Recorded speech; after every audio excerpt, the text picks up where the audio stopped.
makagraduate, makapagpag-graduate, yumaman, magkaroon ng sariling bahay, magkapamilya at kung ano-ano pa. Sabi nila, maghintay ka lang daw. Darating din ang lahat ng pinapangarap mo. Balang araw, magbubunga lahat ng iyong pagsasakripisyo. Kayod lang ng kayod, kahit minsan nakakapagod. Isipin mo na lang na hindi mo lang yan ginagawa para sa sarili mo. Kasi marami ang umaasa sa'yo.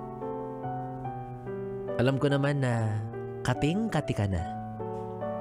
Magpahinga at guminhawa. Nangangarap na sana dumating na yung pwede ka ng pahila-hilata, pahiga-higa. Wala masyadong ginagawa.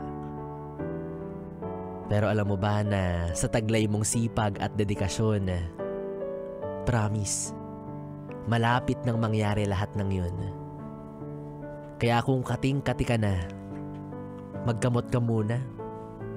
Siguraduhin mo lang na hindi ka sa sobra. Baka naman kasi masaktan o masugatan ka na.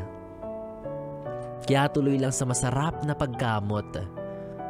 Mag-ipon ka muna ng maraming libag sa kuko bago mo makamit yung mga pangarap na gusto mo.